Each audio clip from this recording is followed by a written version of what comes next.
Margaret's hand jerked back from the visor as if she'd touched a live wire, but the voice continued, low, weary, speaking words in what sounded like Old English, mixed with something she somehow understood despite never hearing it before.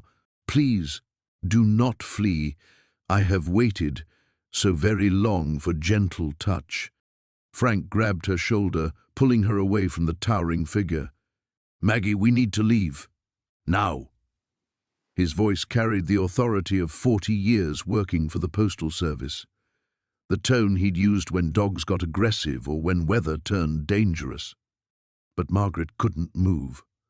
The voice from within the armor had stirred something deep in her chest. Not fear, but recognition, as if she were hearing a melody she'd forgotten but always loved. There's someone in there, Frank. Her words came out barely above a whisper. Someone alive. The fog from outside had begun creeping into the storage unit, making the other suits of armor fade into shadowy suggestions. The black night remained sharp and clear, silver engravings catching what little light filtered through the doorway. Margaret counted at least 20 other suits arranged in precise rows, each one unique, some decorated with heraldic designs she didn't recognize, others plain and functional, all of them pristine, as if they'd been forged yesterday rather than centuries ago. Frank fumbled for his cell phone. We're calling the police. This has to be some kind of crime scene. But when he held up his phone, the screen showed no signal. That was impossible. They were less than 2 miles from downtown Millbrook, and Frank's phone worked perfectly everywhere else. He moved toward the entrance, holding the device high, searching for bars that never appeared. The voice spoke again, and this time Margaret caught more words she understood. Margaret of the fair hair. I have dreamed of thee.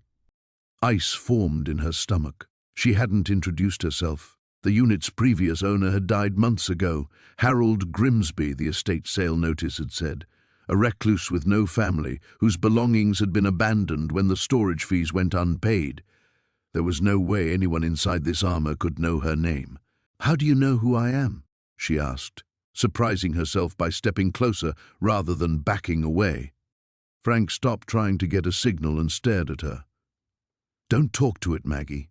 Whatever this is, we don't engage. We leave. We call the authorities from the car. But Margaret was already reaching toward the visor again, drawn by something she couldn't name. The metal should have been cold. The morning air carried autumn's bite, and the storage unit had been sealed for months. Instead, warmth radiated from the armor as if a furnace burned within. I know thee by thy kindness, the voice continued, and Margaret heard such profound loneliness in those words that her heart clenched. By the way thou speakest soft to thy husband, as thou did before, when the world was younger and we knew each other. Frank positioned himself between Margaret and the armor. At 68, he wasn't the man who'd carried mail through Oregon winters for decades, but his protective instincts remained sharp. Whoever you are in there, we're going to get you help. But first, you need to explain how you know my wife. 53 years next month, Margaret murmured, still staring at the black night. We'll have been married 53 years. The anniversary trip to Scotland had been Frank's idea. He'd been saving for 2 years, planning to show her the castles she'd dreamed about since childhood. Margaret had always felt drawn to medieval history in ways she couldn't explain, collecting books about knights and noble ladies, visiting every armor display they'd encountered in museums. Now, surrounded by enough medieval armor to stock a museum, she felt like she was coming home to a place she'd never been. The bonds of true love transcend all boundaries, the voice said, and Margaret heard such certainty that she believed it completely. Time, death, the very turning of seasons, love endures. But some bonds require sacrifice. The fog had thickened enough that Frank could barely see the storage facility's office. Other unit doors stood open where successful bidders had claimed their purchases. Furniture, boxes of clothes, old electronics. Normal abandoned belongings from normal forgotten lives. Only Unit 47 contained impossibilities. Margaret reached past Frank's protective arm and placed her palm flat against the Black Knight's breastplate. The metal felt warm as human skin, and beneath it she could swear she felt a heartbeat, slow, steady, patient as centuries. "Who are you?" she whispered. "I am Sir Garrett of Millbrook," came the reply, and Margaret's breath caught. Millbrook, the same name as their town, though she'd never heard of any medieval settlement on the Oregon coast. "And thou art the lady I have loved across 700 years of waiting."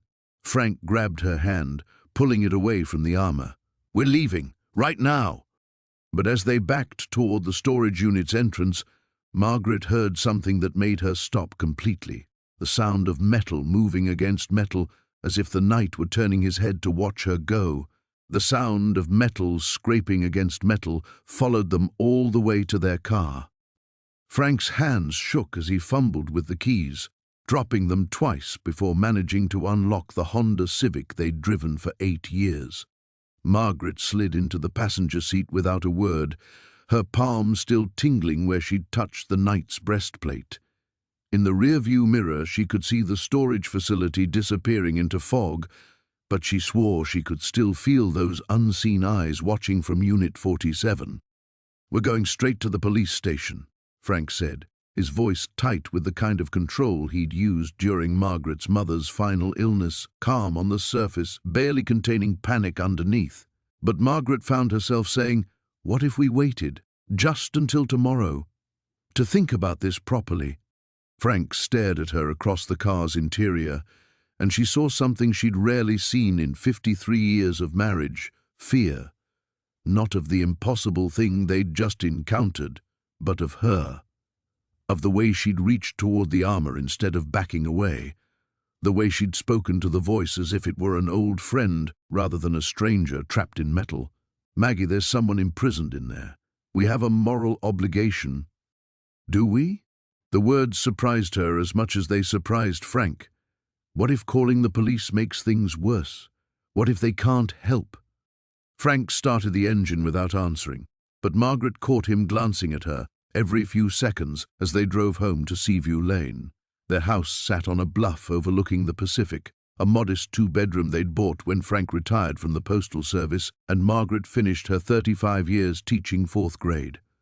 The mortgage was paid off.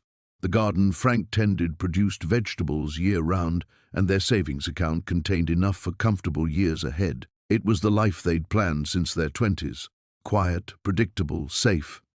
But as Margaret walked through their front door, past the photographs documenting decades of ordinary happiness, she felt like she was looking at someone else's existence.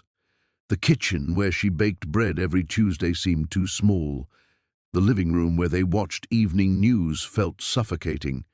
Even their bedroom, with its wedding photo on Frank's nightstand and her collection of historical novels on the shelves, appeared somehow faded.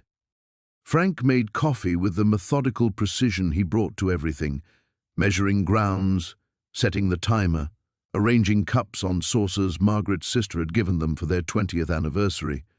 These rituals had comforted her for years, but now they felt like chains. "I keep thinking about his voice," she said, as Frank handed her a steaming mug. "How sad he sounded. How long he said he'd been waiting." "Maggie."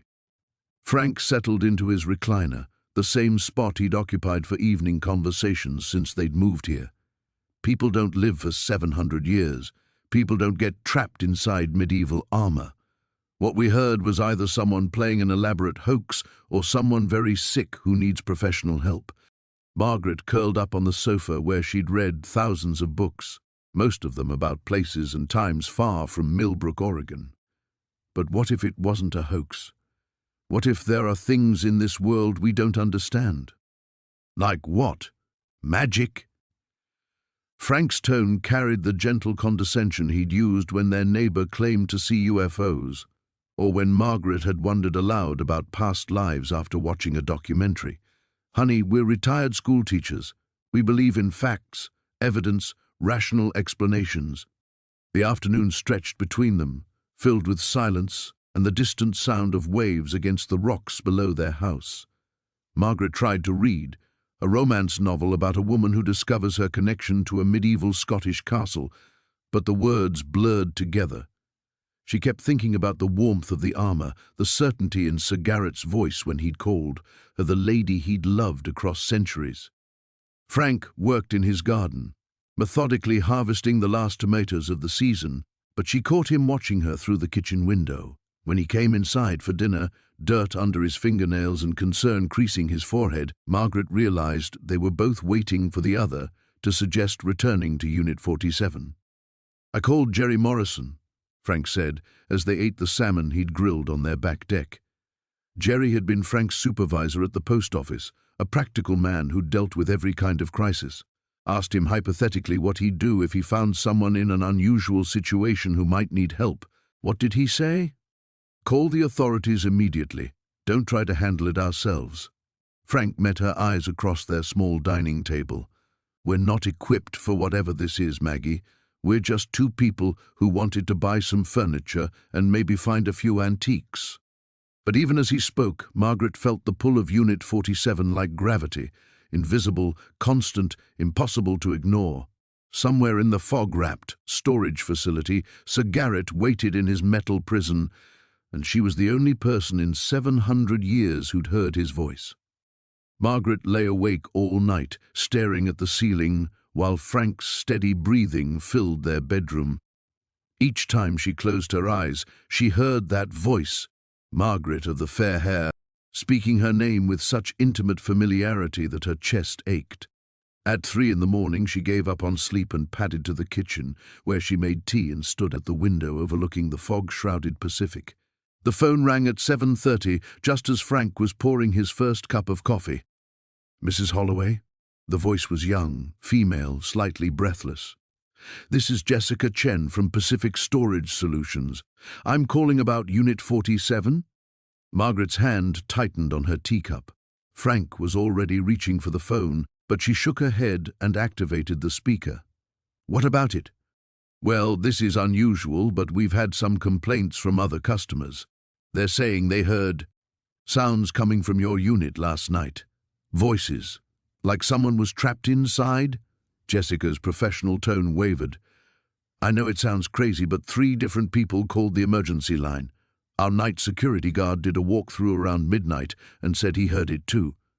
Frank and Margaret looked at each other across their small kitchen table.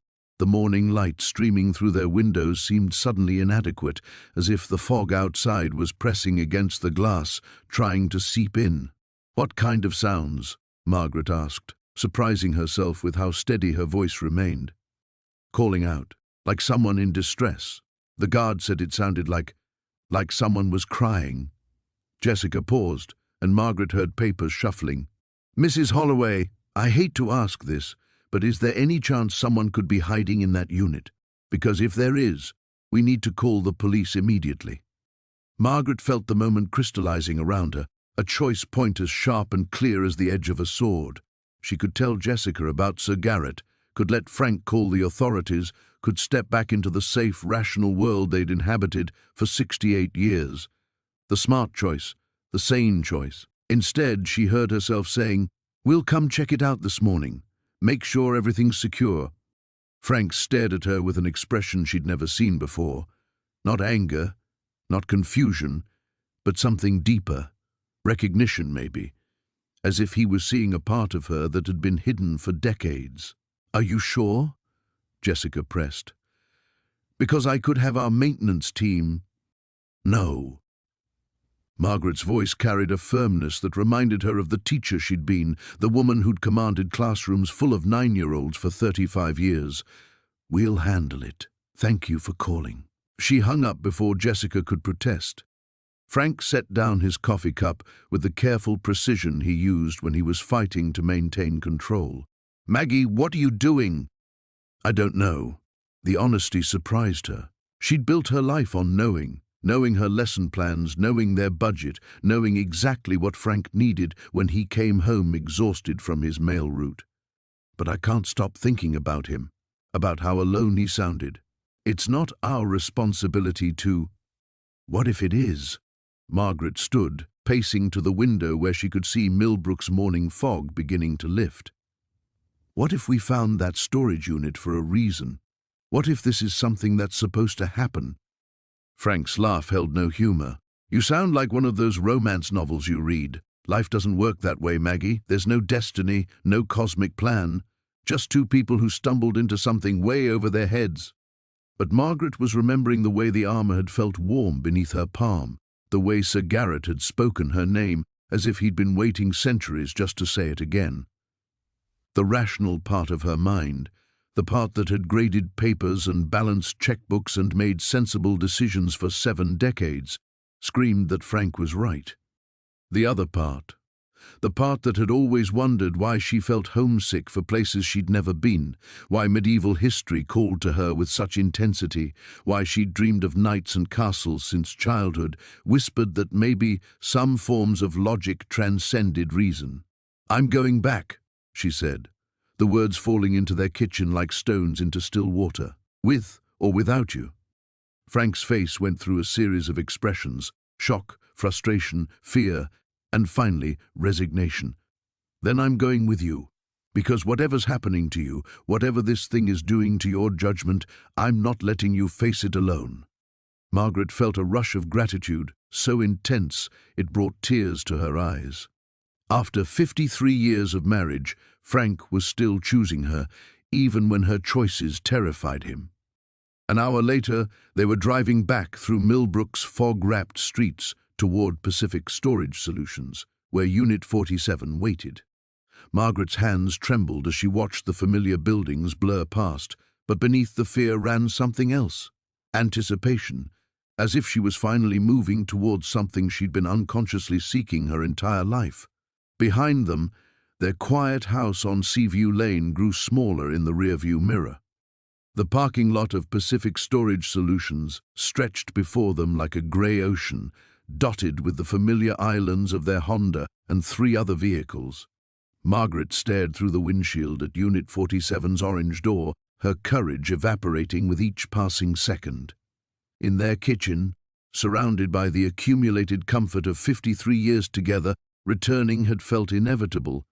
Here, 20 feet from whatever waited inside that metal box, it felt like madness. "We can still turn around," Frank said quietly, his hands gripping the steering wheel though the engine was already off. "Call the police from here. Let them handle it." Margaret's fingers found the door handle, then hesitated. What if Frank was right? What if her lifelong fascination with medieval history had finally crossed the line into delusion? She was a retired 4th-grade teacher from Oregon, not some romantic heroine destined for impossible encounters. The morning light made everything seem more rational, more ordinary. Storage units didn't contain imprisoned knights. Armor didn't stay warm for centuries. Voices didn't carry across 700 years of waiting. But then she remembered the profound loneliness in Sir Garrett's words, the way he'd spoken her name with such desperate familiarity, and her resolve hardened again. "What if he dies while we're debating?" she asked. "What if he's been waiting all this time, and we walk away when he finally has hope?" Frank's weathered face showed the strain of a man watching his wife slip away from him. "Maggie, listen to yourself. You're talking about someone who claims to have lived for 7 centuries. That's not hope. That's impossible." Margaret climbed out of the car before she could change her mind, but her legs felt unsteady as she approached the storage unit. Frank followed, muttering under his breath about calling Dr. Patterson to schedule a mental health evaluation. The words stung because part of her wondered if he was right. Had she finally succumbed to the same dementia that had claimed her mother? Was this how it started, with absolute certainty about impossible things? Jessica Chen emerged from the facility office, a young woman in her 20s, with concerned eyes and a clipboard clutched against her chest. "Mrs. Holloway, thank goodness you're here. We've had 2 more calls this morning. Mr. Rodriguez in Unit 23 says he heard crying around 6 a.m. Margaret's hand shook as she inserted the key into Unit 47's lock. Behind her, Frank was explaining to Jessica about checking for homeless individuals who might have broken in, his voice carrying the steady reasonableness that had made him an excellent postal supervisor. He was building them an exit strategy, she realized, a way to involve the authorities while maintaining their dignity. The lock clicked open, and Margaret felt her breath catch. This was the moment. Either she would find Sir Garrett exactly as they'd left him, proving that impossible things sometimes happen to ordinary people, or she would discover an empty storage unit and face the terrifying possibility that her mind was fracturing. "Are you sure about this?" Frank asked, positioning himself beside her as she grasped the door handle. His presence anchored her. Whatever she was about to face, she wouldn't face it alone. Margaret pulled the door upward, revealing the shadowy interior of Unit 47. The suits of armor stood exactly as before, silent sentinels arranged in precise rows. But the Black Knight seemed different somehow, less imposing, more sorrowful. The silver engravings on his breastplate caught the morning light streaming through the doorway, creating patterns that reminded Margaret of tears. "Sir Garrett," she called softly, stepping into the unit despite Frank's restraining hand on her arm. Silence stretched between them, broken only by the distant sound of traffic on Highway 101. Margaret felt her heart sinking. Had she imagined everything? Was Frank right about seeking medical attention? Then, so quietly she almost missed it, came the response, "Lady Margaret." "Thou hast returned." Jessica Chen gasped behind them, her clipboard clattering to the concrete floor. Frank's grip on Margaret's arm tightened, but he didn't pull her back. Even he couldn't deny what they'd all just heard. Are you all right?" Margaret asked, moving closer to the Black Knight, despite every rational instinct screaming at her to run. "I am as well as one can be, imprisoned in darkness for 7 centuries, came the reply, tinged with such profound weariness that Margaret's chest ached. "But thou art here, and that gives me strength to endure whatever comes." Frank stepped forward, his protective instincts overriding his disbelief. "How do we help you? How do we get you out of there?" The pause that followed felt weighted with centuries of contemplation. When Sir Garrett finally spoke, his words carried a gravity that made Margaret's hands tremble. "The bonds that hold me are not of this world, good sir. They cannot be broken by force or key, only by sacrifice. And I fear what that sacrifice might cost the lady I have waited so long to see again." Margaret stared at the black visor, understanding with crystalline clarity that whatever choice lay ahead would change everything: her marriage, her life, perhaps her very soul. The word sacrifice hung in the air like a blade poised to fall. Margaret felt the weight of it settle into her bones, and for a heartbeat, the rational part of her mind screamed for her to step back, to grab Frank's hand and run from this impossible situation. But something deeper, something that felt like recognition rather than choice, kept her rooted in place. "What kind of sacrifice?" she asked, her voice steadier than she felt. Jessica Chen had backed against the office wall, her face pale as moonlight. Frank moved protectively beside Margaret, but she could feel his uncertainty radiating outward like heat. Behind them, the morning fog began to thicken again, as if the very air was responding to Sir Garrett's words. "I dare not speak it aloud, my lady, not while others listen. The knowledge itself carries peril. The knight's voice carried centuries of anguish. But know this, what binds me to this armor binds another to life itself. To free one is to doom the other." Margaret's chest tightened. She understood, with the clarity that comes just before stepping off a cliff, that Sir Garrett was speaking of her. Somehow, impossibly, her existence was tied to his imprisonment. The dreams that had haunted her since childhood, the inexplicable pull she'd always felt toward medieval history, the way his voice had spoken her name with such devastating familiarity, it all pointed to a connection that transcended rational explanation. "Margaret," Frank's voice cut through her spiraling thoughts. "Whatever he's talking about, whatever he thinks you owe him, you don't have to—" "But what if I do?" The words escaped before she could stop them. "Frank, what if this is why I never felt like I belonged anywhere? What if I've been living someone else's life while he suffered in darkness?" She turned to face her husband, seeing him clearly as if for the first time in years. Frank Holloway, steady, practical, devoted Frank, who had loved her through decades of ordinary days and quiet disappointments. He had built their life around her needs, accommodated her restlessness, never questioned why she sometimes stared out windows with longing for places that existed only in history books. He deserved better than a wife whose heart had always belonged partially to another century. Maggie, no. Frank's eyes filled with understanding and terror. I can see what you're thinking, and the answer is no. I won't lose you to some medieval fantasy. Lady Margaret, Sir Garret's voice drew her back to the armour. I would not ask this of thee. 7 centuries I have waited, but I would wait 7 more rather than see thee come to harm. Margaret stepped closer to the Black Knight, close enough that she could see her reflection in the polished metal of his visor. Her 68-year-old face looked back at her, lined with age, softened by comfortable living, marked by a lifetime of small compromises. But in the reflection's eyes, she glimpsed something else, the woman she had been before, the woman she was meant to be. Tell me, she whispered. Tell me what happened to us. Margaret, don't. Frank's voice broke with desperation. Don't ask questions you're not ready to hear answered. But she was ready. After 6 decades of feeling displaced in her own life, of dreaming about battles she'd never fought and mourning losses she'd never experienced, she was finally ready for the truth that would either destroy her or set her free. Speak, she commanded, and for the first time since entering Unit 47, her voice carried authority, not the gentle firmness of a retired schoolteacher, but something older and more powerful. Sir Garret's silence stretched long enough that Margaret wondered if he would refuse. Then, with the weight of centuries behind each word, he began to speak. Thou wert Lady Margaret de Montclair, daughter of Earl William, beloved of my heart and soul.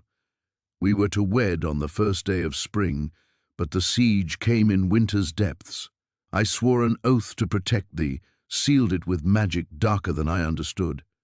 When the castle fell and thou wert struck down by Saxon arrows, my love and my oath became a curse that would not release me. Margaret felt the truth of it settle into her bones like coming home. Images flickered at the edges of her consciousness, stone walls rising against grey skies, the weight of silk and wool gowns, the sound of Sir Garret's laughter echoing through great halls. A life unlived, cut short by violence, leaving him trapped between death and salvation. The witch who bound my soul promised that thou wouldst return, but the price— Sir Garret's voice faltered. The price was that one of us must remain imprisoned while the other lives. I have carried this burden across 7 centuries, waiting for thee to find me, praying thou never wouldst. Margaret turned back to Frank, seeing the devastation in his eyes as he watched her slip away from him toward an impossible choice. Their life together, their quiet house, their careful routines, their shared dreams of peaceful retirement, suddenly felt like a beautiful prison she had mistaken for home. I have to, she said simply. Frank, I have to. Behind her, Sir Garret began to weep. The sound of Sir Garret's weeping filled Unit 47 like an ancient lament, and Margaret felt each sob tear through her chest. But before she could move toward him, Frank stepped between them, his weathered face set with the determination she'd seen him show only twice before, when her mother was dying, and when the doctors thought they'd found a shadow on his lung that turned out to be nothing. No, Frank said, his voice carrying 53 years of stubborn devotion. I don't care about curses or magic or whatever medieval nonsense this is. I won't let you throw your life away for guilt that isn't yours to carry. Margaret opened her mouth to protest, but Jessica Chen's shaky voice interrupted from behind them. I'm calling the police. This is too much. I don't understand what's happening here, but— Wait. The command came not from Margaret or Frank, but from the shadows beyond the armour. A woman's voice, crisp with authority and tinged with an accent Margaret couldn't place. That would be most unwise, Miss Chen. They turned as one to see a figure emerge from the back of the storage unit, an elderly woman in her 70s with silver hair braided intricately down her back and eyes the colour of winter storms. She wore a long coat that seemed to shimmer between black and deep blue, and her presence filled the cramped space with an energy that made Margaret's skin prickle. "Who the hell are you?" Frank demanded, positioning himself protectively in front of both Margaret and Jessica. "How did you get in here?" The woman smiled, but there was no warmth in it. "I am Isabel Thorne, and I have been watching over this particular situation for longer than you might believe. As for how I entered, there are doors that exist between moments, Mr. Holloway. One simply needs to know where to look." Sir Garrett's weeping had stopped abruptly. "Witch," he hissed, and Margaret heard 7 centuries of hatred compressed into that single word. "Thou hast come to gloat over thy handiwork." "I have come," Isabel said, approaching the Black Knight with careful steps, "because the binding is weakening. Your beloved's return has begun to unravel 700 years of careful balance. If left unchecked, the consequences will extend far beyond this storage unit." Margaret felt ice crawling up her spine. "What consequences?" Isabel turned those storm-grey eyes on her, and Margaret saw depths that held too much knowledge, too much time. The magic that binds Sir Garrett draws its power from the boundary between life and death. As that boundary weakens, other things may slip through. Things that should remain on the far side of mortality. "You're talking about raising the dead," Frank said flatly. "That's what you're saying." "I'm saying that magic has rules, Mr. Holloway, and those rules exist for good reason. When a soul refuses to pass on, when love becomes obsession and oaths become chains, the natural order bends. It can only bend so far before it breaks." Jessica had pulled out her phone, but her hands shook so violently she couldn't dial. "This isn't real. This is all some kind of elaborate hoax. People don't live for centuries in armor. Witches don't exist. Magic isn't real." Isabel's laugh held the sound of autumn leaves scattering. "Child, reality is far stranger and more terrible than your modern world pretends. But you need not believe. Simply listen, and perhaps you will understand why silence serves everyone's interests." Margaret stepped forward, surprising herself with her boldness. "You created this curse. You trapped him. Why? What did he do to deserve 7 centuries of imprisonment?" "He loved unwisely," Isabel replied, her voice softening slightly. "As did you, in your previous life. Love that burns too bright, that refuses to accept death's natural boundaries, becomes a poison that spreads beyond the lovers themselves. I contained that poison, yes, but I also preserved what could be preserved. By torturing him. By saving you both from something far worse." Isabel moved closer, and Margaret caught the scent of old roses and bitter herbs. "The spell Sir Garrett commissioned would have bound your souls together for eternity, Lady Margaret. Not just this life and the next, but every life that followed. He would have stolen your freedom to choose, your right to love another, your very ability to grow beyond what you were in that medieval castle." Margaret felt Frank's hand slip into hers, warm and familiar and real. She looked at him, really looked, and saw not just the postal worker who brought her coffee every morning, but the young man who had courted her with patient kindness, who had never demanded she be anything other than herself, who had built their life around choice rather than destiny. "The curse can be broken," Isabel continued, "but not without cost. Sir Garrett spoke truly, one life for another, or—" She paused, studying Margaret with calculating eyes. "There is another way, a test, if you will, but it requires something far more difficult than sacrifice." Margaret squeezed Frank's hand, drawing strength from his steadiness. "What kind of test?" Isabel smiled, and this time there was something that might have been approval in her expression. The courage to choose love over obsession, the wisdom to know the difference. The weight of Isabel's words settled over the storage unit like fog rolling in from the Pacific. Margaret felt her pulse quicken as she grasped the implications. This wasn't just about freeing Sir Garrett or preserving her own life. This was about proving something fundamental about the nature of love itself. "What exactly does this test involve?" Frank asked, his voice tight with suspicion. His grip on Margaret's hand had grown protective, almost possessive, and she could feel the fear radiating from him in waves.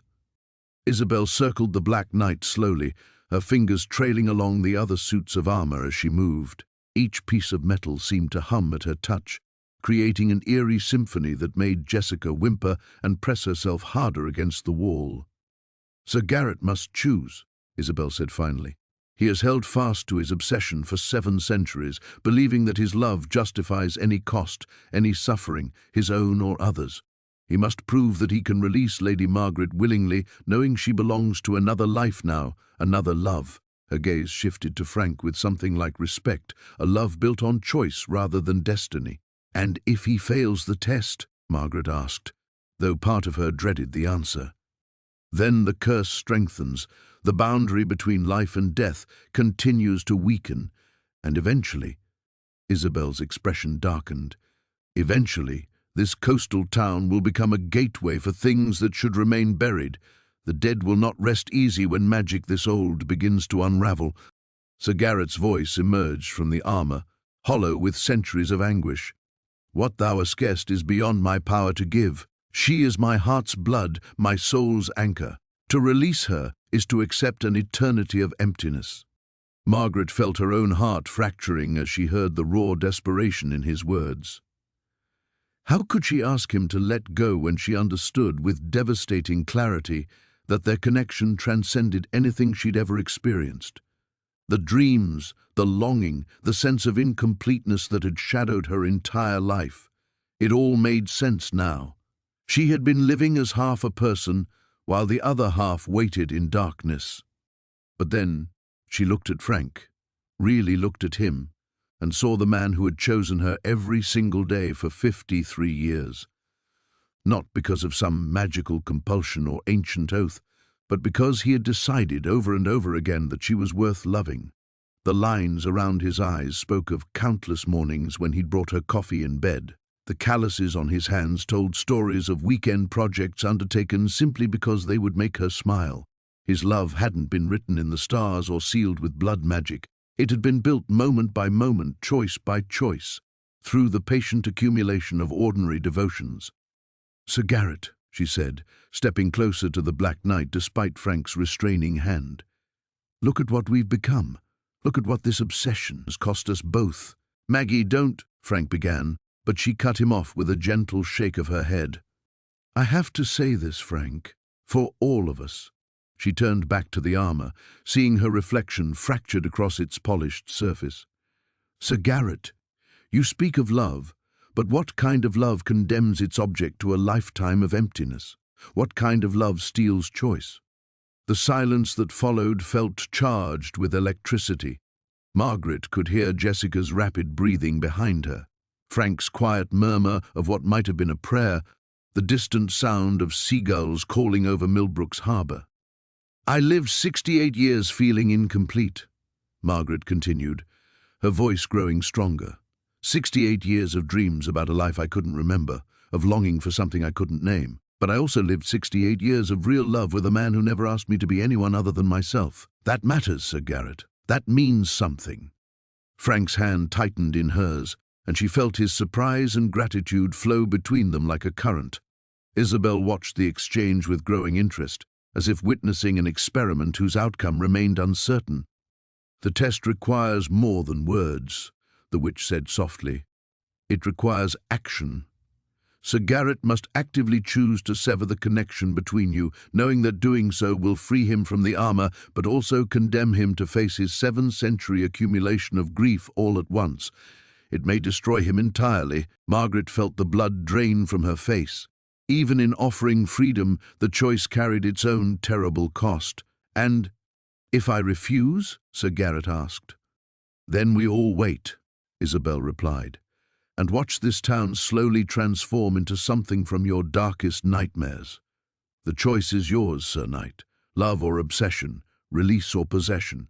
Choose wisely, not just for yourself, but for the innocent people who will pay the price if you choose poorly." Margaret squeezed Frank's hand and stepped forward, ready to face whatever came next.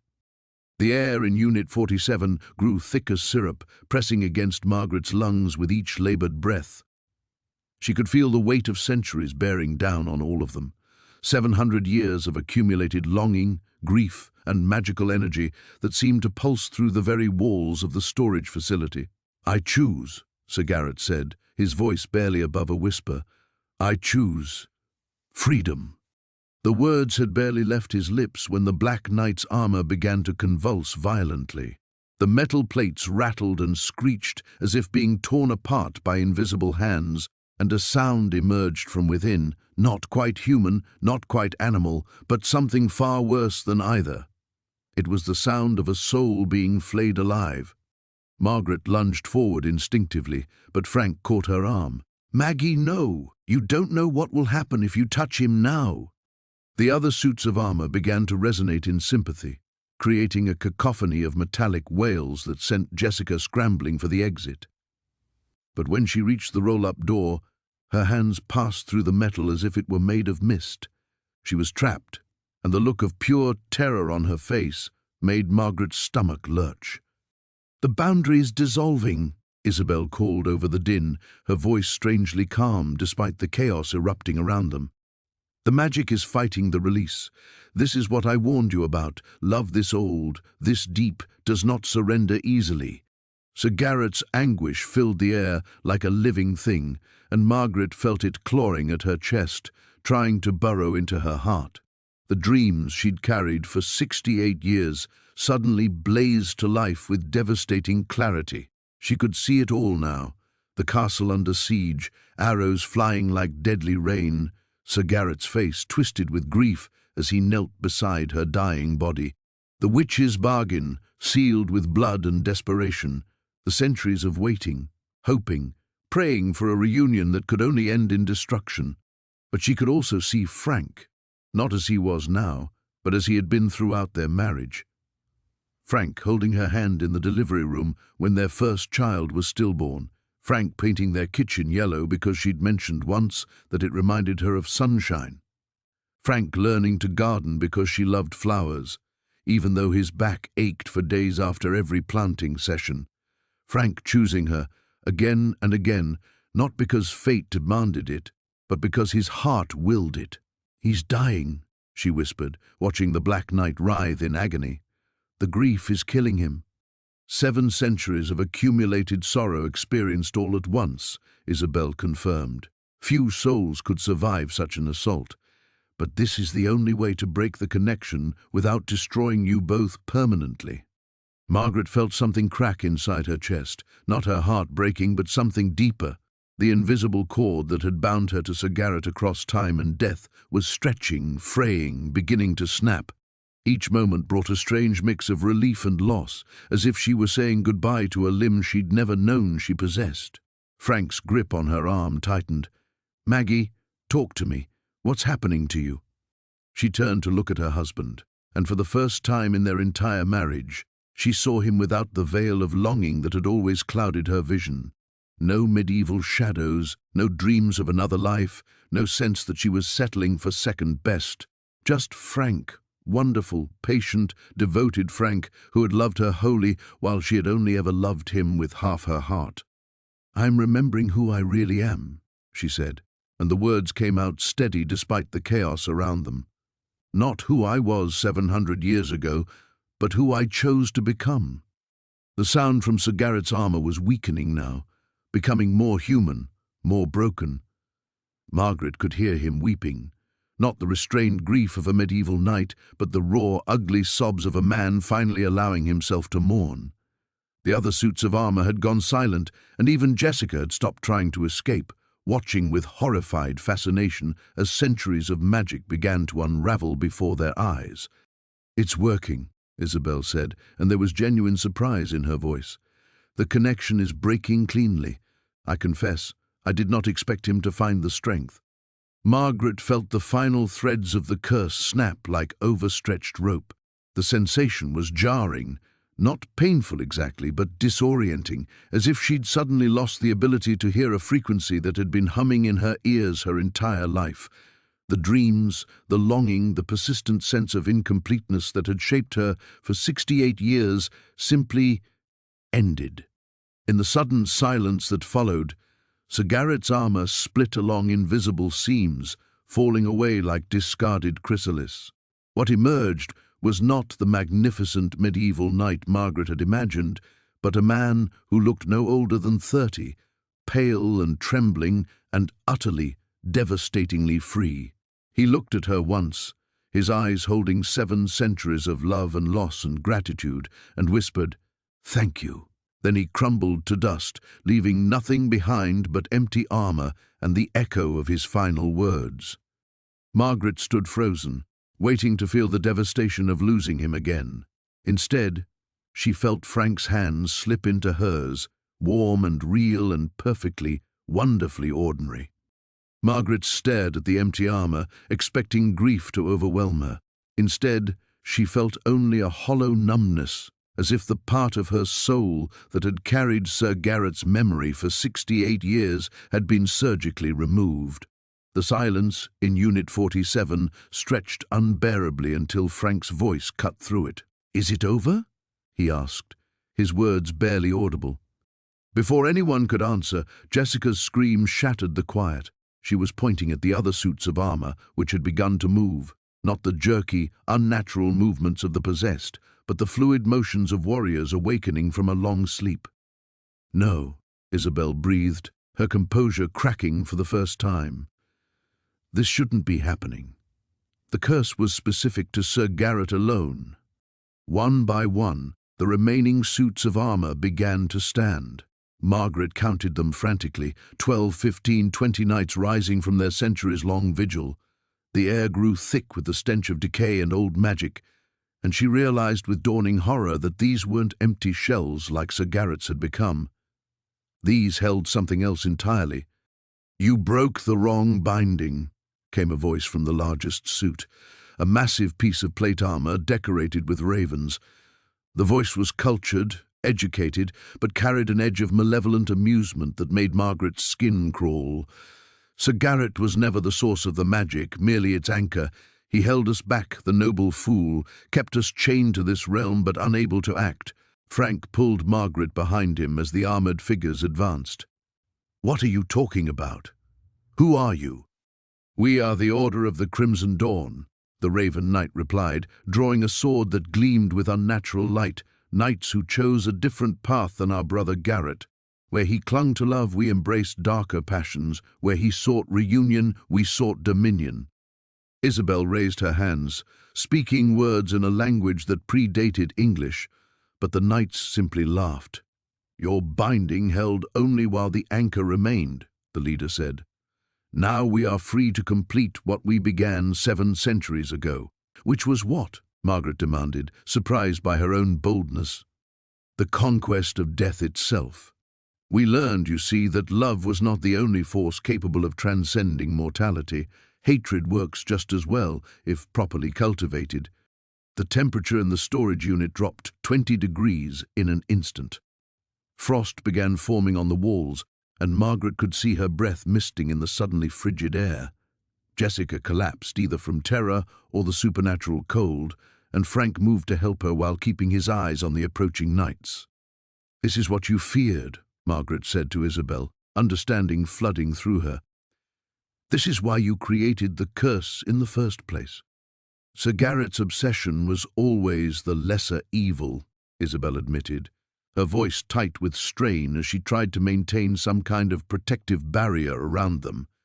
These others, they had already begun corrupting the natural order. They were raising armies of the dead, turning love into possession, hope into despair. I used Sir Garrett's binding to contain them, never realizing that freeing him would— Her words cut off as the Raven Knight's blade sliced through her magical defenses like paper. The witch stumbled backward, blood streaming from a gash across her cheek. 700 years we have waited, the knight continued, advancing on Margaret with deliberate steps. 700 years of watching, learning, growing stronger. Do you know what we discovered in all that time, Lady Margaret? She shook her head mutely, unable to speak past the terror closing her throat. We discovered that you were never just Sir Garrett's beloved. You were the key to everything, the bloodline that could bridge life and death permanently. Your love for him opened the door, But your love for another, his helmet turned toward Frank, that provides the balance we need to keep it open forever. Margaret felt the world tilt sideways as the full horror of their situation crashed over her. By breaking Sir Garrett's curse, by choosing Frank over magical destiny, she hadn't saved anyone.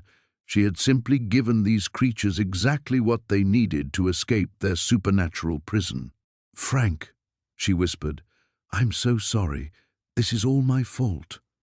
The Raven Knight raised his sword, its blade now wreathed in flames that cast dancing shadows across the walls. "Your fault, perhaps, but also your salvation. Join us willingly, and we will make your husband's death quick. Refuse—" The flames roared higher, "and we will take our time with both of you." Margaret looked at Frank, at Jessica's unconscious form, at Isabel's blood pooling on the concrete floor. She had thought breaking the curse would free them all. Instead, she had doomed everyone she cared about. The knights began closing in, their weapons gleaming with unholy light, and Margaret realized that some prisons existed not to punish the guilty, but to protect the innocent. Now that protection was gone, and something far worse than unrequited love was about to be unleashed upon the world. The flaming sword descended toward Frank's chest, and something inside Margaret snapped, not with the desperate panic she expected, but with a cold, crystalline clarity that cut through her terror like a blade through silk. "Stop!" she commanded, and to her amazement, the Raven Knight's weapon halted mid-swing. "You're lying." The armored figure tilted his helmet toward her. "Am I?" Margaret stepped forward, placing herself between the blade and Frank, despite his urgent whisper of protest. The revelation was building inside her like a tide, pieces of the puzzle clicking into place with awful certainty. "You said I was the key because of my bloodline, because my love could bridge life and death. But that's not quite right, is it?" She looked around at the circle of knights, seeing them clearly for the first time. "You're not Knights of the Crimson Dawn. You're not even real." Isabel's sharp intake of breath confirmed Margaret's suspicion. The witch was staring at her with something approaching awe. "How did you—" "Because I remember now," Margaret said, her voice growing stronger with each word. "Not just the medieval dreams, I remember everything, the real curse, the real binding." She turned to face the Raven Knight directly. "You're fragments of Sir Garrett himself, the parts of him that refused to accept love without possession, redemption without sacrifice." The armored figures began to waver like heat mirages, their forms losing solidity around the edges. The Raven Knight's laughter turned brittle. "Clever little mortal, but knowing changes nothing. It changes everything."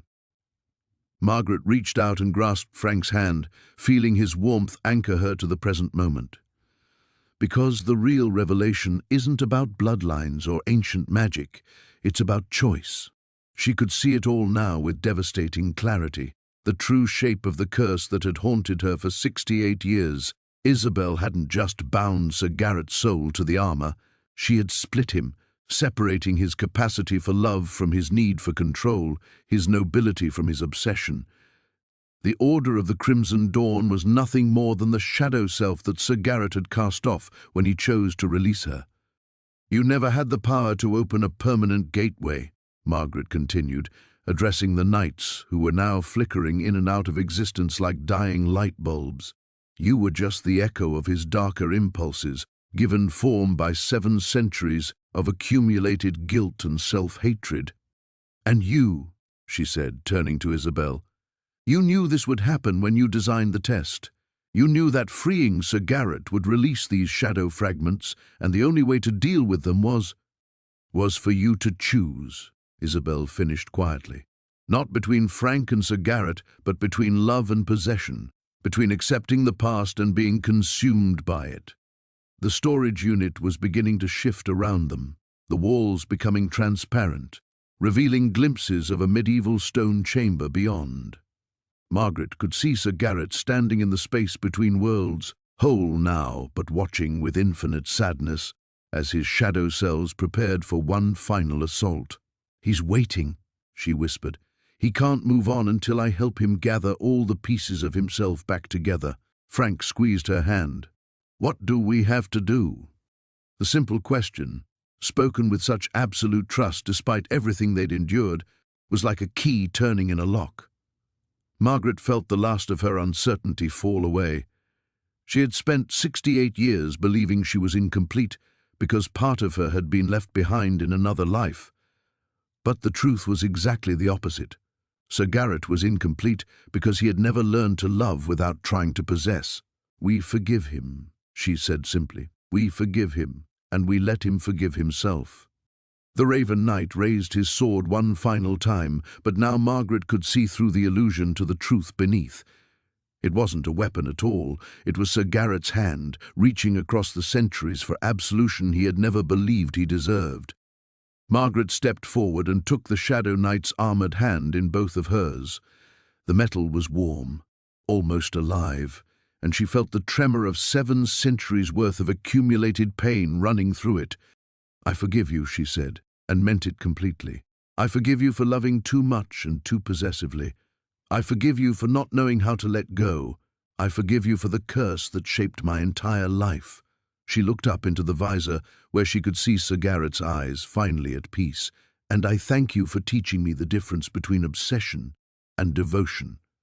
The knight's form began to dissolve, but this time there was no violence in it, just a gentle fading, like morning mist touched by sunlight. One by one, the other Shadow Knights followed, their weapons transforming into flowers that crumbled to dust before touching the ground. In the sudden silence that followed, Margaret felt the medieval stone chamber fade away completely, leaving only Unit 47 and the 4 people who had witnessed something impossible. She looked at Frank, seeing him with eyes finally clear of any shadow from the past. Now it's over, she said. The silence that followed felt different from any quiet Margaret had ever experienced, not the absence of sound, but the presence of peace. She stood in the storage unit, Frank's hand warm in hers, and for the first time in 68 years felt completely present in her own life. Jessica stirred on the concrete floor, pushing herself up with shaking arms. What? What happened? Where did they go? They went home, Margaret said softly, helping the young woman to her feet. Finally. Isabel approached slowly, her ancient face creased with something that might have been relief. The gash on her cheek had already begun to heal, leaving only a thin silver line. You understood the true nature of the test. Many would not have. It wasn't really about choosing between Frank and Sir Garrett, was it? Margaret asked.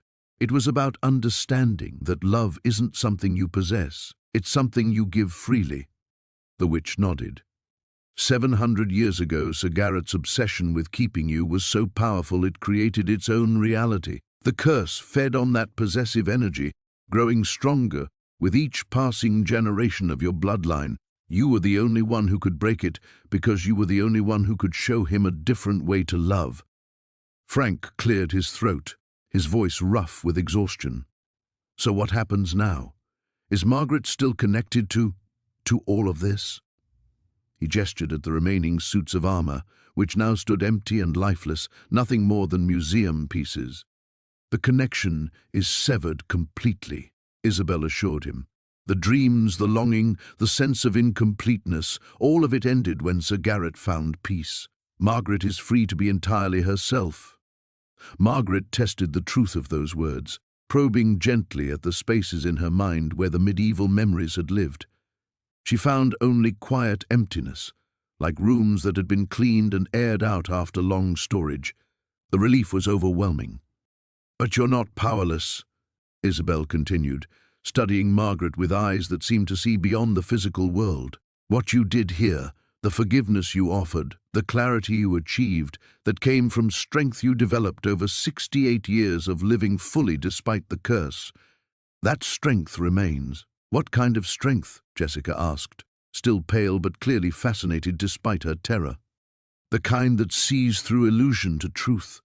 The kind that chooses healing over revenge, understanding over condemnation. Isabel smiled, and for a moment her weathered face looked almost young. There are others like Sir Garrett's knights, souls trapped by their own obsessions, unable to move forward. They need someone who understands the difference between love and possession. Margaret felt a flutter of possibility in her chest. You're saying I could help them? I'm saying you already have the tools. The question is whether you want to use them. Frank squeezed her hand. Whatever you decide, Maggie, I'm with you. After today, he shook his head. After today, I think I can handle just about anything. Margaret looked around the storage unit, seeing it clearly for the first time since that September morning when they'd bought the contents at auction. The armor stood in neat rows, beautiful and harmless now, sunlight streaming through the open door to illuminate them like a museum display. She thought of all the people who might be out there, carrying their own impossible burdens, their own midnight visitations from the past. I think I'd like that, she said slowly, to help others find peace the way Sir Garrett did. But not alone. She turned to Jessica. You saw everything that happened here. You know it was real. Would you be willing to help document these cases, make records that might help us understand the patterns? Jessica's eyes widened. You mean like supernatural social work? Something like that. Margaret felt Frank's approving nod beside her and drew strength from it. People who are haunted by more than just memories. People who need someone to help them distinguish between the love worth keeping and the love they need to let go. Isabel stepped back, her form already beginning to fade around the edges. The binding that held me to this realm is breaking as well. Sir Garrett was not the only one who needed to learn about release, but before I go... She reached into her robes and withdrew a small silver pendant on a chain. This will help you recognize when someone needs your particular kind of assistance, and it will protect you from being pulled too deeply into their obsessions. Margaret accepted the pendant, feeling its weight settle against her palm. The metal was warm, etched with symbols that seemed to shift and change when she looked at them directly. Thank you, she said. But when she looked up, Isabel was already gone. The three of them stood together in the ordinary storage unit, surrounded by empty armor and streaming sunlight. Margaret felt Frank's hand in hers, solid and real and perfectly present, and knew that whatever came next, she would meet it with her whole heart finally intact. For the first time in her life, she was completely free to choose her own destiny. Margaret slipped the silver pendant over her head, feeling its weight settle against her chest like a warm promise. The symbols etched into its surface seemed to pulse gently, and she understood instinctively that this was not an ending but a transformation, the closing of one chapter and the opening of another entirely. We should probably figure out what to do with all this armor, Frank said practically, though his voice held a note of wonder as he surveyed the now peaceful suits. I don't think we can exactly return them to the storage company and ask for a refund. Jessica laughed shakily, the sound helping to ground them all back in the ordinary world. Maybe donate them to a museum? Though I'm not sure how we'd explain their provenance. She paused, studying Margaret with new respect. Are you really serious about this? About helping other people who are haunted? Margaret touched the pendant through her shirt, feeling its warmth spread through her chest. I've never been more serious about anything in my life. For 68 years, I felt like I was living someone else's story, waiting for something I couldn't name. Now I know what I was waiting for. She looked at Frank, seeing understanding dawn in his eyes. I was waiting to become who I was meant to be. Frank nodded slowly. You know, in all our years together, I don't think I've ever seen you look more like yourself than you do right now. The truth of his words settled over her like sunlight. The constant low-level anxiety that had hummed beneath her thoughts for decades was simply gone, leaving behind a clarity so sharp it almost took her breath away. She could see possibilities stretching out before them, not the mystical destiny she'd thought she was meant for, but something far more valuable, a chosen purpose built from their own experiences and hard-won wisdom. There will be consequences, Margaret said, thinking aloud. People won't believe us. Authorities will ask questions we can't answer. And we'll be dealing with situations that could be dangerous. More dangerous than 12 shadow knights trying to cut us down with flaming swords? Frank asked dryly. Point taken, Margaret smiled, feeling the expression come easier than it had in years. But Jessica, you need to understand what you'd be signing up for. This isn't going to be like anything they teach in graduate school. Jessica straightened her shoulders, and Margaret caught a glimpse of the steel beneath her young assistant's nervous exterior. Mrs. Holloway, 3 hours ago I thought the strangest thing I'd ever encounter was my professor's collection of Victorian mourning jewelry. Now I've watched you break a 700-year-old curse through pure compassion. If you think I'm going to walk away from that and go back to writing papers about grief ritual symbolism, you severely underestimate me. Margaret felt a surge of affection for the young woman who had stumbled into their supernatural crisis and emerged not broken but transformed. All right then, but we do this carefully, methodically, we learn as we go, and we never forget that the people we're trying to help are just that. People, not puzzles to be solved. Frank walked over to one of the empty suits of armor, running his fingers along the polished metal. So, where do we start? Margaret thought of Isabel's words about others trapped by their own obsessions, about the difference between love and possession that so many people struggle to understand. The pendant against her chest seemed to thrum with gentle energy, as if it were already attuning itself to similar frequencies elsewhere. We start by going home, she said finally. We start by processing what we've been through, by talking it out and making sure we're all really okay. And then... She touched the pendant again. Then we wait. If Isabel was right, the people who need our help will find us when they're ready. As they began the process of securing the storage unit, though what they were protecting now, Margaret wasn't entirely sure, she felt Frank's presence beside her like an anchor to everything good and real in her life. The medieval dreams that had haunted her sleep were truly gone, but in their place was something infinitely more precious, the absolute certainty that she was exactly where she belonged, with exactly the right person, doing exactly what she was meant to do. Jessica was taking photos of the armor with her phone, already thinking like a documenter. We'll need protocols, she murmured. Ways to verify claims, methods for distinguishing between genuine supernatural encounters and mental health issues, safety procedures. Margaret smiled, watching the young woman's academic mind grapple with the impossible and begin to impose order on it. Yes, this could work. This strange new purpose that had grown from the ashes of an ancient curse. It felt right in a way that nothing in her life ever had before. As they walked toward Frank's truck, Margaret looked back once at the storage unit. In the ordinary autumn afternoon light, it looked like nothing more than what it was, a concrete box full of old metal. The magic was gone, but the possibility it had revealed remained. The real adventure, Margaret realized, was just beginning. The final test. The first sign that their new purpose was more than wishful thinking came 3 days later, while Margaret was washing breakfast dishes and watching the morning fog roll in from the Pacific. The pendant at her throat grew suddenly warm, not hot enough to burn, but insistent enough to make her pause with a coffee mug halfway to the drying rack. "Frank," she called softly, not wanting to alarm him, but needing him to know.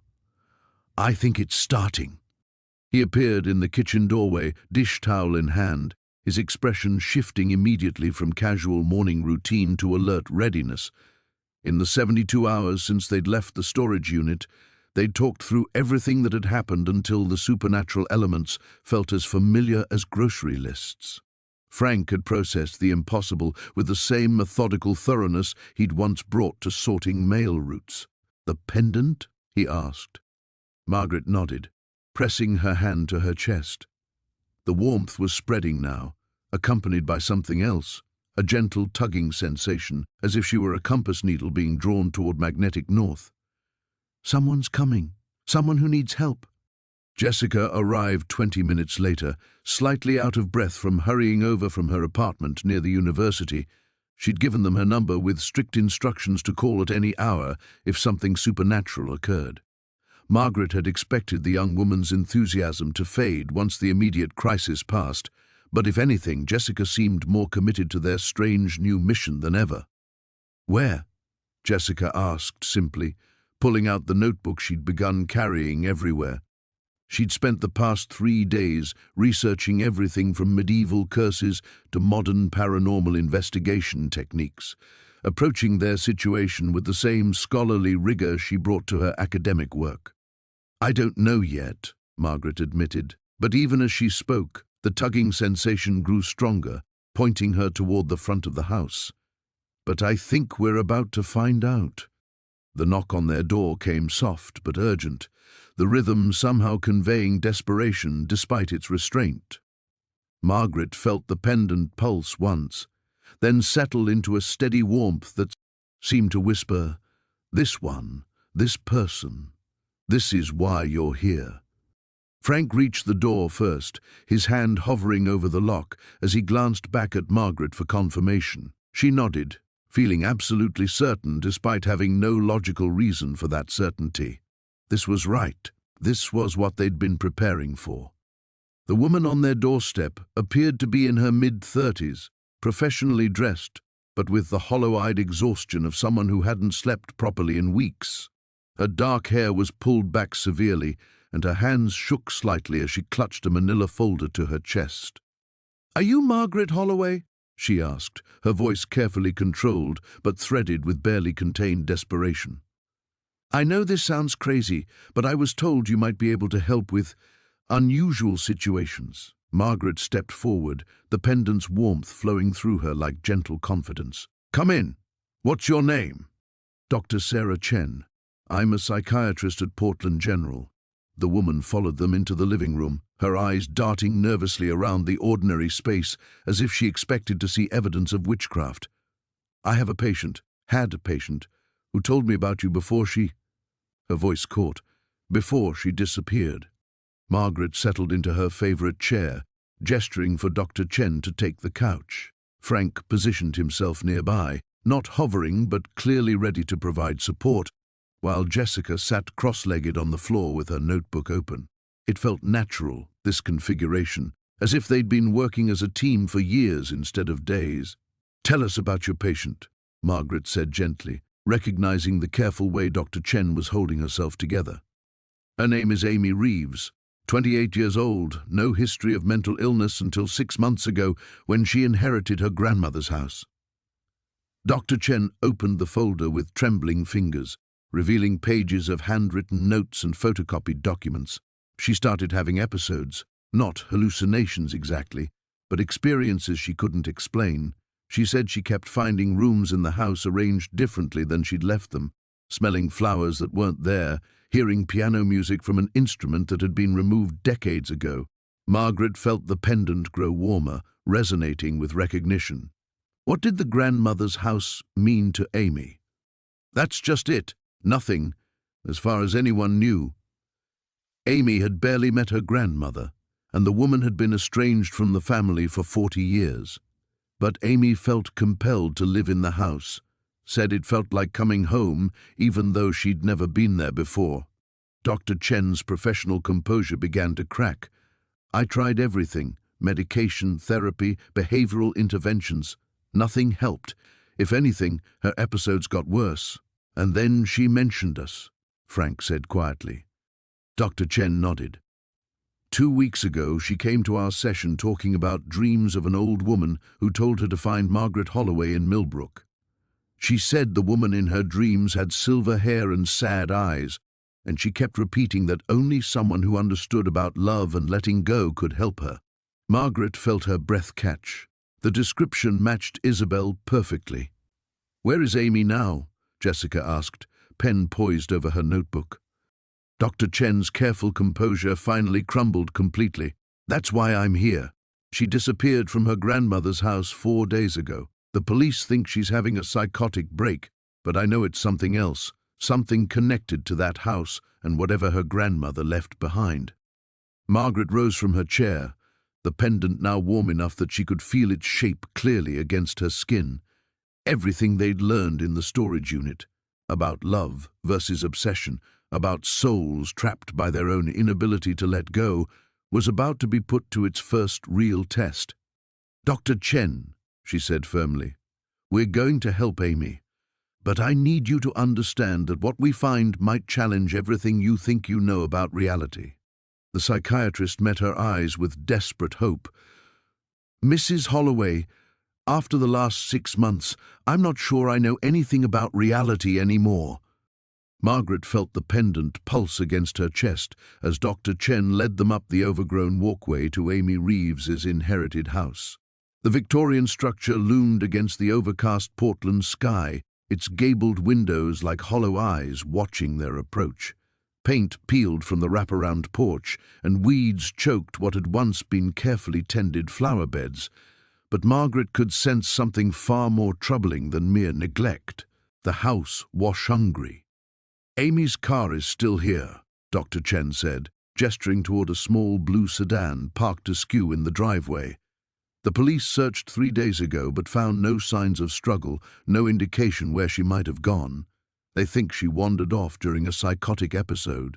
Frank squeezed Margaret's hand as they climbed the front steps. "What do you think?" he murmured. Margaret touched the pendant through her shirt, feeling its warmth intensify with each step closer to the front door. "I think Amy never left at all." The door stood slightly ajar, yellow police tape hanging in dejected strips from the frame. Dr. Chen hesitated, then pushed it open. "The police said we could look around. Amy gave me emergency contact authorization months ago."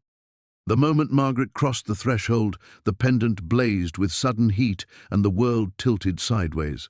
The ordinary front hallway overlay shimmered, and underneath it she glimpsed the same space decorated for a different era. Gaslight fixtures instead of electric sconces, dark wood paneling where now there was faded wallpaper, the scent of roses and old perfume instead of dust and abandonment. "Do you see it too?" Jessica whispered, her face pale but determined. Margaret nodded grimly.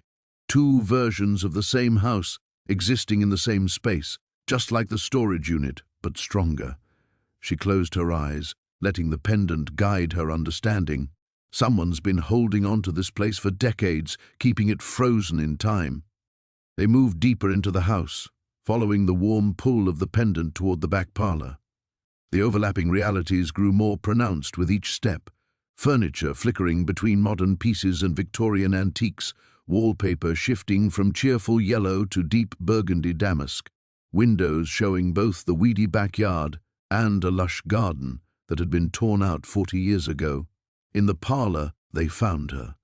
Amy Reeves sat at a piano that existed only in the house's past shadow, her fingers moving over keys that weren't there in any material sense.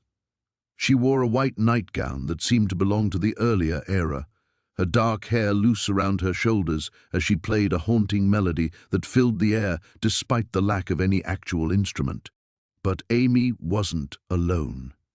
An elderly woman in 1940s clothing stood behind the piano bench, one translucent hand resting possessively on Amy's shoulder. She had the same bone structure as the younger woman, the same delicate hands, but her eyes held the terrible intensity Margaret recognized from Sir Garrett's nights, the look of someone who had loved so desperately they'd forgotten how to let go. "Grandmother Elena," Dr. Chen breathed, "but she died 8 months ago." The ghost's head snapped up, her gaze fixing on Margaret with immediate recognition and hostility. "You," Elena said, her voice carrying the weight of decades. "You're the one who's been meddling, breaking the bonds that keep families together." Margaret stepped forward carefully, the pendant now hot enough to burn but grounding her in her own identity. "Amy can't live in the past, Elena. She has her own life to build." "What life?" Elena's form solidified with rage, the room around them shifting more violently between timelines. Alone in some sterile apartment, working at a job she hates? "I'm giving her something beautiful, music, purpose, a home where she's truly loved." Amy's fingers never stopped moving over the phantom keys, but Margaret could see tears streaming down her face. The young woman was aware, trapped but conscious, unable to break free from her grandmother's obsessive grip. "This isn't love," Margaret said firmly, drawing on everything she'd learned from Isabel, from Sir Garrett's release. "This is possession. You're stealing her choices, her chance to find her own happiness." Elena's laugh was bitter. "Happiness? I watched this family fall apart for 40 years because they couldn't understand what I was trying to preserve. Amy is the only one who heard me calling, the only one willing to come home. Frank moved to Margaret's left, Jessica to her right, forming a protective triangle around Amy's trapped form. The pendant blazed against Margaret's chest as she finally understood the true nature of their confrontation. This wasn't about medieval curses or ancient magic. This was about something far more common and infinitely more dangerous. A grandmother's love twisted by loss and fear into a spiritual cage. "Elena," Margaret said, her voice carrying all the authority of someone who had faced down shadow nights and lived to tell about it. "It's time to let her go." The house around them began to shake, reality fracturing as Elena's desperate hold on both past and present started to crumble under the weight of direct challenge. The real battle was just beginning. The house convulsed around them, decades of accumulated grief and possessive love manifesting as a physical force that rattled windows and sent books tumbling from shelves. Elena's form blazed brighter, her desperation transforming into something that made the air itself taste of copper and tears. "You don't understand," Elena shrieked, her grip on Amy's shoulder tightening until the young woman gasped in pain. "They all left me. My daughter, my son-in-law, everyone who mattered. Amy is all I have left." Margaret felt the pendant searing against her chest, but she also felt something else, a familiar presence, warm and reassuring. Isabel's voice whispered through her memory, "Sometimes the only way to save someone is to show them what they're destroying." "Frank," Margaret said quietly, never taking her eyes off Elena's twisted face, "I need you to trust me." Her husband's hand found hers, steady and sure despite the chaos erupting around them. "Always." Margaret stepped closer to Amy, reaching out with her free hand toward the young woman's tear-stained face. The moment her fingers made contact, the pendant exploded with white-hot light, and suddenly Margaret could see everything, not just the overlapping realities of the house, but Amy's entire life laid out like a tapestry. She saw a little girl who'd grown up feeling incomplete, always searching for something she couldn't name. A teenager drawn to old photographs and vintage music, inexplicably lonely despite loving parents. A young woman who'd felt an immediate, overwhelming sense of homecoming the moment she'd inherited this house, not understanding that she was being called by a ghost's desperate hunger for family. But Margaret also saw Amy's dreams, dreams of traveling, of finding love, of composing her own music instead of playing Elena's endless, repetitive melodies. Dreams that were withering away with each day she remained trapped in her grandmother's spiritual embrace. "Look," Margaret said, turning toward Elena while maintaining her connection to Amy. "Look at what you're taking from her." The pendant's light intensified, and suddenly the parlor filled with visions of Amy's possible futures. Amy laughing with friends at a coffee shop, Amy's fingers flying over a keyboard as she composed a symphony. Amy walking down an aisle toward someone who loved her for who she was, not who she represented. Amy growing old, surrounded by her own children and grandchildren, having built a life of genuine connection rather than ghostly obligation. Elena's form wavered as she witnessed the futures she was stealing. "But she'll forget me," she whispered, her voice breaking. "She'll leave, just like everyone else." Margaret felt her heart crack open with recognition. This was the moment, the choice that would determine everything. She could feel what the pendant was asking of her, what victory would require. "Elena," Margaret said softly, releasing Frank's hand and reaching for the pendant's chain. "I understand what it feels like to love someone so much you can't imagine existing without them." Frank's sharp intake of breath told her he understood what she was about to do. The pendant was their connection to this new purpose, their ability to help trapped souls. Without it, they would return to being an ordinary retired couple, and people like Amy would have nowhere to turn. But Amy was dying here, her life force slowly being drained to feed Elena's desperate need, and Margaret had learned something crucial in the storage unit. Sometimes love meant letting go of what you wanted most. "I know what it's like to be afraid of being forgotten," Margaret continued, her fingers working at the pendant's clasp. But love that traps someone isn't love at all. It's fear wearing love's face. She pulled the pendant free, feeling the immediate loss like a physical blow, the warm certainty that had guided her since the storage unit vanished, leaving her feeling ordinary and small. But she held the pendant out toward Elena, its light now soft and inviting rather than demanding. "Take this," Margaret said. "Let it help you find the peace you've been searching for. Let Amy go, and I promise you someone will remember. Someone will carry the story of a grandmother who loved so much she learned to sacrifice her own needs for her granddaughter's happiness." Elena stared at the pendant, tears streaming down her translucent cheeks. Around them, the overlapping timelines began to stabilize, the house's hungry desperation transforming into something gentler. "Will it hurt?" Elena asked, her voice now small and frightened rather than commanding. Margaret smiled, thinking of Sir Garrett's peaceful expression as he'd finally been released. "No, I think it feels like coming home." Elena's hand closed around the pendant, and light blazed through the parlor one final time. When it faded, the elderly ghost was gone, the phantom piano had vanished, and Amy Reeves collapsed forward into Dr. Chen's waiting arms, finally completely free. Margaret stood empty-handed in the suddenly ordinary room, feeling Frank's solid presence beside her. She had given up everything that made her special, everything that had given her purpose. But Amy was breathing. Margaret's legs gave out without warning, and she found herself sitting heavily on what was now just an ordinary Victorian sofa, its faded upholstery worn smooth by decades of use. The house felt hollow around them, emptied of its supernatural tension but somehow smaller too, as if Elena's desperate energy had been holding it inflated beyond its natural dimensions.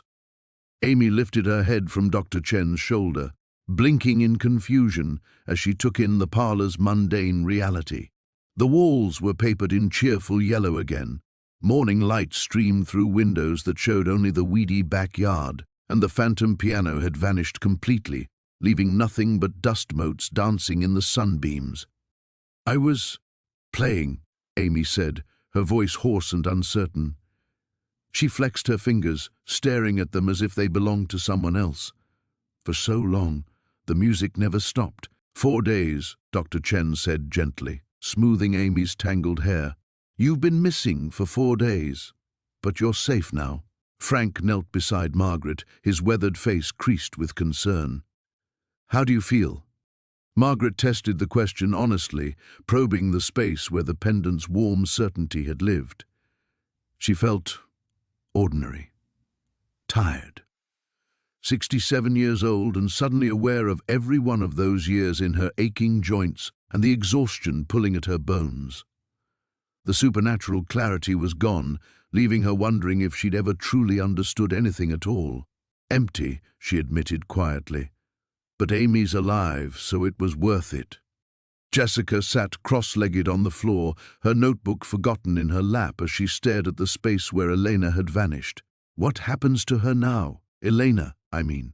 Where did the pendant take her? Margaret found herself smiling despite her exhaustion. "I think it took her where she was supposed to go 40 years ago, to whatever comes after this life, where she can finally rest." Amy struggled to sit up straighter, her eyes focusing on Margaret with growing awareness. "You saved me. I remember her telling me about you. Elena, in the dreams before she trapped me completely." Her voice caught. "She was so angry when I started having those dreams about finding you. She knew you could help me escape." "The dreams weren't from Elena," Margaret said with sudden certainty, even without the pendant's guidance. "They were from someone who loved you enough to reach across death to make sure you found help. Someone who understood that real love means wanting the best for someone, even when it costs you." Dr. Chen helped Amy to her feet, professional assessment evident in her careful observation of her patient's movements and responses. "We should get you to a hospital. You've been missing for days. You need fluids, proper nutrition, a full medical evaluation." Amy nodded, but didn't move toward the door immediately. Instead, she walked to the window and looked out at the overgrown garden, her expression thoughtful rather than haunted. I can sell this place now. I thought I needed to stay here, to take care of it. But it was never about the house, was it? No, Margaret said softly. It was about Elena needing to feel useful, needed. She loved you, but she loved her own pain more. Frank helped Margaret to her feet, his strong hands steady and familiar. The simple comfort of his touch reminded her that she hadn't lost everything. She'd given up something extraordinary, but she still had something irreplaceable. "What about you two?" Dr. Chen asked as they prepared to leave the now ordinary house. "Will you be all right?" Margaret looked around the parlor one last time, then at Jessica, who was carefully packing away her notebook. They'd come here as a team, united by supernatural purpose. Now they were just people again, an elderly couple and a graduate student who'd shared something impossible and world-changing. "We'll figure it out," Margaret said, though she wasn't entirely sure what it was anymore. "We always do." As they walked toward the front door, Amy suddenly stopped and turned back to Margaret. "Thank you. I know what you gave up to save me. I could feel it, how much that pendant meant to you." Margaret felt Frank's arm tighten around her waist, offering silent support. "Some things are more important than magic," she said, surprising herself with how much she meant it. "You have a whole life ahead of you, Amy. Don't waste it on guilt." Outside, the Portland morning was crisp and ordinary, filled with traffic sounds and the distant call of gulls from the river. Dr. Chen helped Amy into her car while Jessica loaded her research materials into Frank's truck. Standing on the sidewalk, Margaret felt the weight of returning to normal life settling over her like a familiar but constraining coat. They would drive home to Millbrook, to their quiet house and their peaceful retirement. The storage unit would remain empty, the phone would stop ringing with desperate requests for help. But Amy Reeves was free, and Elena was finally at peace. Perhaps that was magic enough. The drive back to Millbrook stretched longer than Margaret remembered, each familiar landmark along Highway 100 and one marking their return to ordinary life. Frank kept the radio low, classic rock mixing with the steady hum of tires on asphalt, while Jessica dozed in the back seat surrounded by her research notes. Documentation of impossible events that would never make it into any academic journal. Margaret watched the Oregon coastline roll past through the passenger window, fog beginning to gather over the ocean as afternoon faded toward evening. Without the pendant's warmth against her chest, she felt untethered, like a balloon whose string had been cut. The supernatural clarity was gone, but something else lingered, a deep satisfaction that surprised her with its intensity. "You're different," Frank said quietly, glancing at her as they passed the Millbrook city limit sign. "Different how?" "Settled.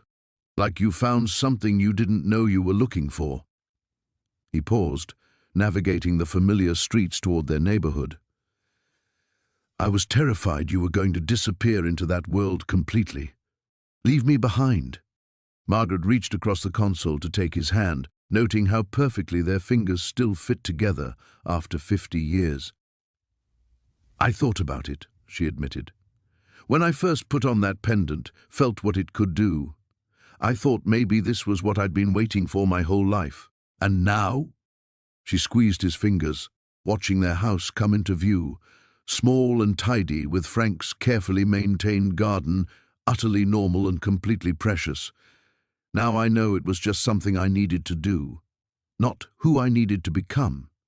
Jessica stirred as Frank pulled into their driveway, blinking owlishly at the familiar surroundings. "We're home," she said, and Margaret realized the young woman had started thinking of their house as home too. Inside, everything was exactly as they'd left it 3 days ago, but Margaret found herself seeing it with new eyes. The living room, where she'd first touched the pendant, seemed smaller now, just a comfortable space filled with their accumulated life, rather than the launching pad for supernatural adventures. Frank's coffee mug still sat on his reading table beside yesterday's unfinished crossword puzzle. Her library book lay open on the arm of her chair, bookmark marking a story she could barely remember starting. "I should probably head back to Portland tomorrow," Jessica said, settling onto the couch with obvious reluctance. "Get back to normal research. Write up what I can without sounding completely insane." Margaret nodded, though the thought of Jessica leaving created an unexpected pang of loss. The three of them had become something together, a team, a family of sorts. Returning to their separate lives felt like dissolving something precious. "You're always welcome here," Frank said, echoing Margaret's thoughts. "Anytime you need a break from normal research." That evening they sat on the back porch, watching the sun set over the coastal hills, sharing a bottle of wine and talking about everything except what they'd been through. Margaret found herself studying Frank's profile in the golden light, noting the new lines around his eyes, the way his hair had gone completely silver while she wasn't paying attention. "Do you regret it?" she asked suddenly. "Getting dragged into all this craziness?" Frank considered the question seriously, sipping his wine as fog began to roll in from the ocean. "I regret being scared," he said finally. "I regret not trusting you sooner. But the rest of it?" He turned to face her fully. "Margaret, I watched you save people. I watched you figure out things that would have broken most minds. I'm proud of you." Margaret felt tears prick her eyes, not from sadness, but from a deep relief she hadn't known she needed. She'd been afraid that giving up the pendant meant giving up the version of herself that mattered, that Frank had only loved her when she was extraordinary. "Besides," Frank added with a slight smile, "who says it's over? What do you mean? People will still find us. Word gets out about things like this. Maybe we don't have magic anymore, but we have experience, knowledge. Sometimes that's enough." As if summoned by his words, Margaret's phone rang. She glanced at the unknown number, then at Frank, who nodded encouragingly. "Hello," she answered. "Is this Margaret Holloway?" A woman's voice, young and frightened. "I got your number from Dr. Chen. She said you help people with unusual problems. I think my apartment is haunted, but it's not like anything I've ever heard of. Things keep appearing that don't belong to me. Old things. And I keep finding notes in my own handwriting, but I don't remember writing them." Margaret felt Frank's hand find hers in the gathering darkness, steady and sure. She thought of Amy, free to build her own life. She thought of Elena, finally at peace. She thought of Sir Garrett and all the souls they'd helped find their way home. "Tell me everything," Margaret said, settling back in her chair. "We're listening." Margaret listened to the woman's story. Sarah, a graphic designer who'd moved into a studio apartment in Eugene 2 weeks ago, with the careful attention she'd once reserved for her most troubled students. Without the pendant's supernatural insight, she had to rely on questions, intuition, and the hard-won knowledge of how the impossible often wore the mask of the merely strange. "The handwriting," Margaret said gently.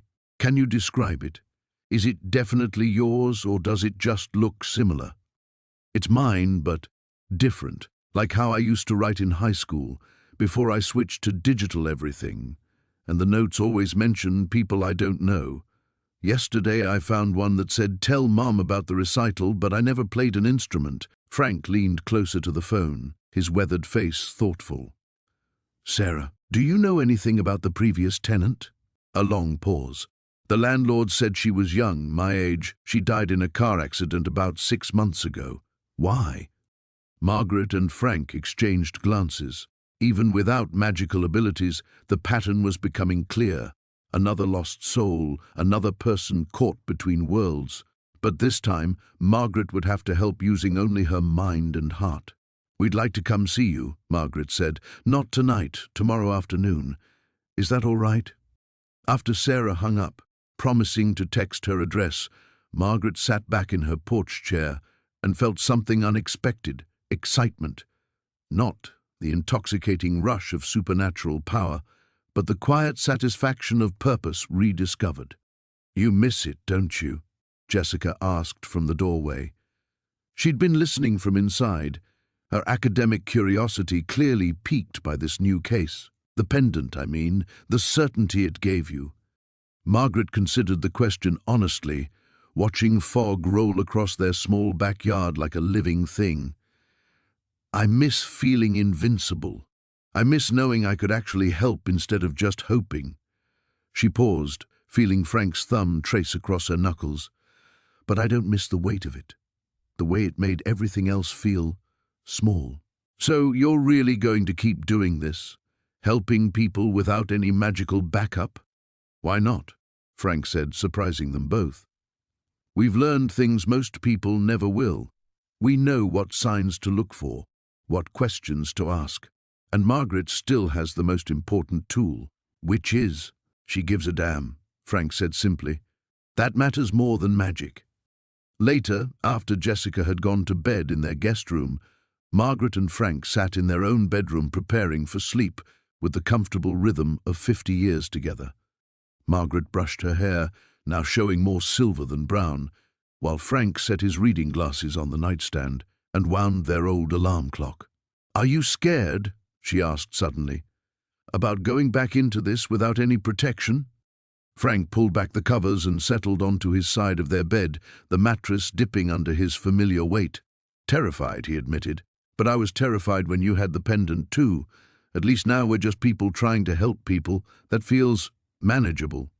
Margaret turned off the bedside lamp and slipped under the covers beside him, her body automatically curving into the space that had been hers for decades. In the darkness she could hear the distant sound of waves against the rocky shore, the eternal rhythm that had lulled her to sleep since they'd moved to Millbrook. "I love you," she said quietly. "I should have said that more these past few weeks, when things got complicated." "I know you do." Frank's arm circled her waist, pulling her closer. "That's what kept me sane through all of it. Knowing that underneath everything, the magic, the danger, the impossible things, you were still the woman I married, still the person who cried at sad movies and burned toast and worried about whether our neighbors were eating enough vegetables." Margaret smiled in the darkness. Tomorrow they would drive to Eugene to help a frightened young woman deal with what was probably a gentle ghost trying to finish unfinished business. They would solve the problem through patience and observation, rather than supernatural intervention. It would be slower, messier, more uncertain. But they would do it together, and they would go home afterward to their ordinary house and their ordinary life, and it would be enough. "Frank? I'm glad it was you. In the storage unit that first day, when everything started, I'm glad it was you standing beside me when I touched that armor." His arm tightened around her. "Where else would I be?" Outside their bedroom window, Millbrook settled into its nightly quiet. Somewhere, Sarah was probably lying awake, wondering about mysterious handwritten notes. Somewhere else, other people were discovering that the world held more mysteries than they'd imagined. And tomorrow, if they were lucky, Margaret and Frank Holloway would help one more lost soul find their way home. It wasn't magic, but it was enough.